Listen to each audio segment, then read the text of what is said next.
Okay, we move on to item 5.8, which is the proposed traffic calming in Newlandrig. Thanks, Chair. This report details the challenges experienced by residents in Newlandrig in relation to traffic, specifically in relation to higher speeds and the engagement and actions from a road safety team with a view that Cabinet determines an option to progress. Newlandrig consists of around 17 houses and farm operations.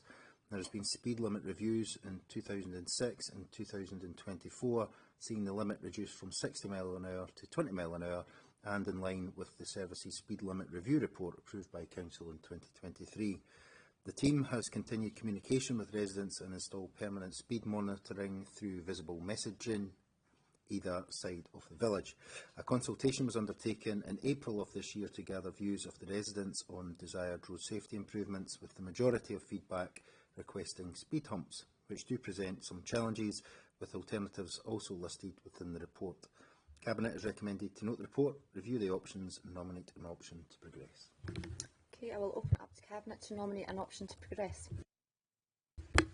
Thank you very much, Chair. Obviously this lies in my ward, and there's been quite a lot of correspondence, you might say a little too much actually, over this. Now, in terms of, I think sometimes I'm probably responsible for getting the speed bumps into Edgehead, which is the neighbouring sort of village, which I did because it's non-standard. So I did that after knocking every single door in Edgehead and saying to people, you know, are you aware of what you're asking for, almost? Because I've been approached by a couple of residents who said that the problems of speeding in Edgehead. And the first thing I said to them is, well, is it just that you two guys are really against it and nobody else really matters? So I need to verify that. And I think with Edgehead, and I also got an email in this morning with a petition from all the residents. So I think all the residents do actually support the additional speed bumps. However, when I was going around Edgehead, I was always clear to say to people that although your road feels very personal to you because it's outside your house, it is also national infrastructure. And then as a council, we have a duty to all residents, not just yourself, and we've got many balancing factors to look at. So it might be, how do fire engines get through, for instance? And usually when I explained that to people in Edgehead, they actually saw it from a slightly wider perspective than there are cars battering past my house. With regards to speed bumps, they do work. They definitely will slow traffic down, and in that view I would support putting them in. I would probably have preferred to have actually knocked the doors, and I was going to go round on Sunday, but it was lashing rain, it was thumping down, because I'm not sure if people will fully... So, for instance, speed bumps will cause a lot of traffic noise. So for the houses where those speed bumps are going to be, if you take a tractor or, you know, an empty 8-wheel tipper through the village at 4 in the morning, as people are wont to do, you are going to have a tremendous thumping noise.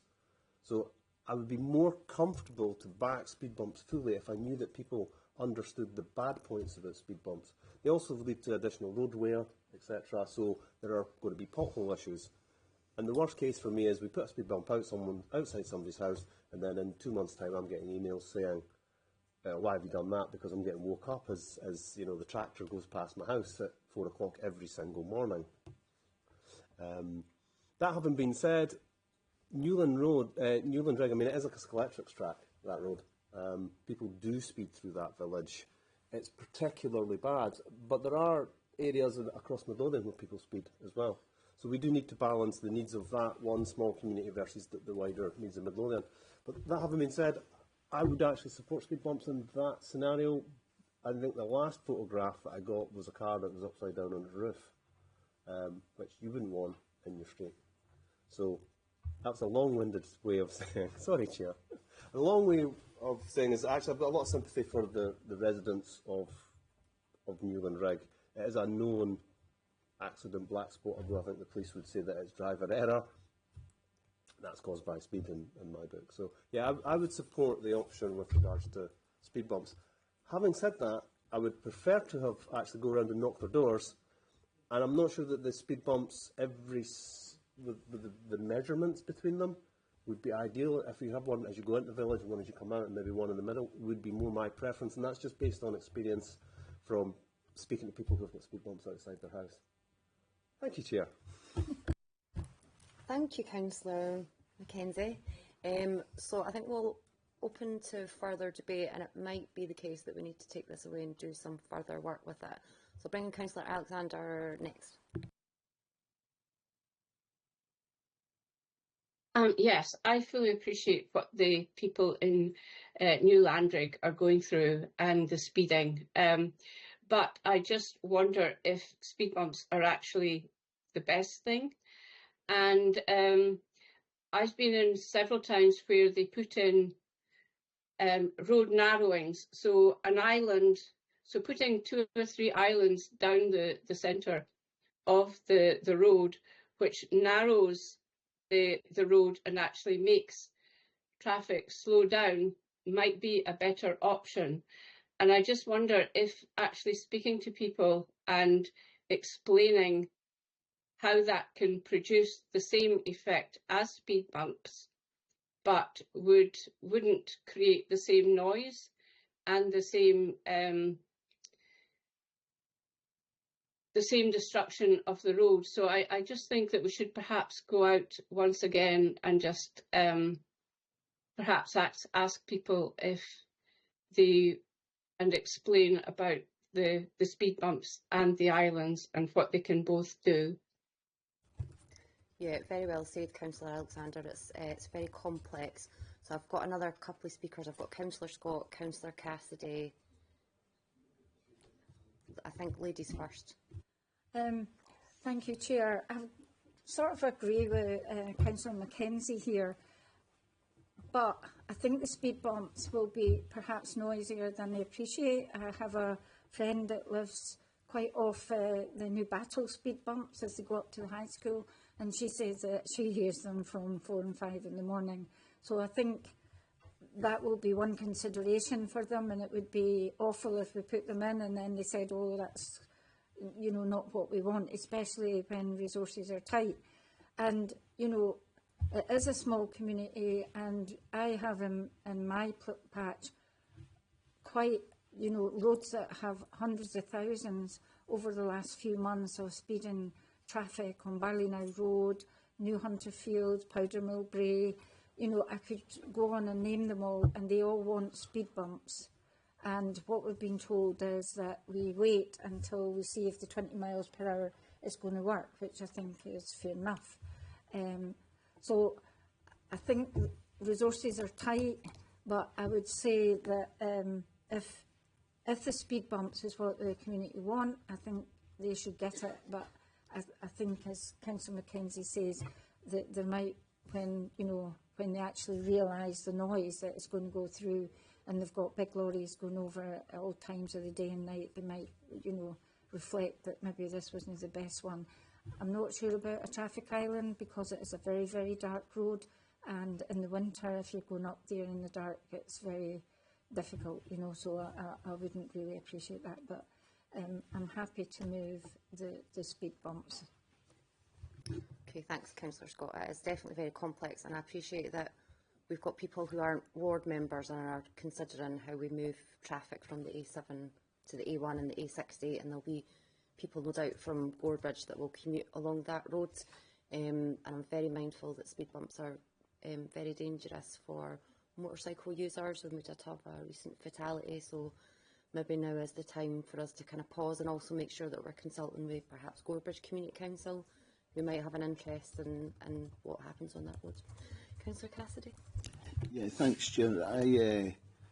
I'd like to echo these sentiments from Councillor Scott about the.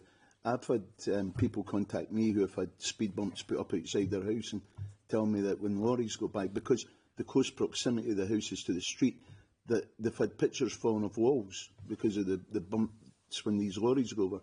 Now, we've been heavily petitioned by the residents in Newlandrig. I think if we put in speed bumps and this starts happening, we'll go round the next round of petitioning, which will be to take them away again. So I don't see speed bumps as a permanent solution. Looking at social media, the amount of people that have commented that we're turning into the speed bump capital of Scotland, because thanks to Councillor Mackenzie, we have got speed bumps cropping up everywhere. And this isn't just detrimental to the people living in the places, and they don't realise it until it happens. But it's also detrimental to the people who are working, using these roads to go to work. Their cars are getting damaged. Quick Fit in these places will tell you the amount of, it's not because of potholes anymore, because we're on top of that. It's because of speed bumps. And when you go over speed bumps, it does do a bit of damage to your car. Any mechanic will tell you this. So I'm more, and the thing with islands, I disagree with Councillor Scott on that fact that the islands are cropping up everywhere in Europe. People are changing from speed bumps. My sister lives in Toulouse. They took the speed bumps out of the village she lives in and they put up these islands. And she says it's greatly helped the traffic in that village in Toulouse. So I'd move to put the islands up and no more speed bumps for the time being. If they don't work, we can always look at something else. Thanks, Councillor Cassidy. And I know it's really difficult because I think we did kind of get to a point where we thought an island might be the best way, but I think the residents didn't want any lighting, and I think there was a concern that lack of lighting. So I appreciate there's contrary views. By way of compromise, would Cabinet be happy to continue this for one cycle while we continue to work with the residents and the associated places that might have consequences? Councillor Mackenzie.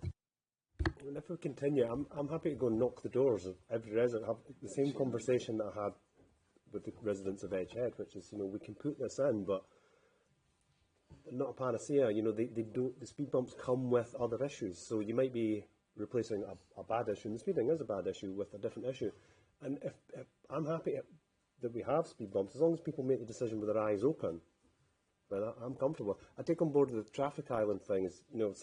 It's a dark road, it's a fast road, and someone who thinks they knows that road's going to come round at 4 in the morning and suddenly there's something in their way and they're not going to be able to stop and brake. And I would hate to create a new problem by picking the wrong solution, and that, in 6 months' time, we do have another crash, but it's for a different reason.